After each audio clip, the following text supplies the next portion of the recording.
তোমাদের পার্ট 1-এ চিকেনটা কুকড হতে দেখিয়েছিলাম। এরপর কিন্তু আমি দেখাবো ফাইনালি বার করার পর চিকেনটা কেমন দেখতে হয়েছে, ঠিকঠাক বয়েল হলো কিনা, সবটাই তোমাদের সাথে শেয়ার করব। আর এই দেখো ফাইনালি চিকেনটা দেখতে এরকম হয়েছিল, আর খেতে কিন্তু খুব টেস্টিও হয়েছিল। আর বাটার ব্রাশ করে এটা আমরা আবার কুক করতে দেব। তো অনেকটাই প্রায় 80%-এর মতো হয়ে গেছিলো, আর 20%-এর মতো আরও মশলাটা ভালোভাবে যাতে চিকেনের গায়ে একদম শুকিয়ে যায়, তার জন্য আমরা এখানে বাটার ব্রাশ করে আবার এটা কুক করতে দেব। তো তোমরা দেখতে থাকো।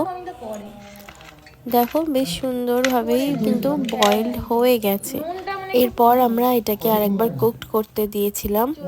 এখানে আমরা স্যালাড কেটে নিয়েছি, গোল গোল করে পেঁয়াজ কেটে নিয়েছি, লেবু ছিল।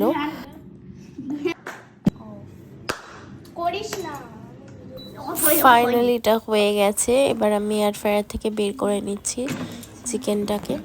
এটা হয়ে গেছে, দেখো একদম রেডি এটা খাওয়ার জন্য। এবার নিয়ে চলে যাচ্ছি, এটাকে আমরা একটা ডিশের মধ্যে ঢালবো। ওখানে বাটার রাখা আছে, বাটারটা ব্রাশ করব চিকেনের উপর। ব্রাশ করার পর দেখো আর লেবুর রস সরিয়ে নিয়েছিলাম, এখানে একটুখানি লঙ্কা সস আর পেঁয়াজ আর বাটার এনেছিলাম। চিকেনটা খেতে অসাধারণ লেগেছে। এই ছিল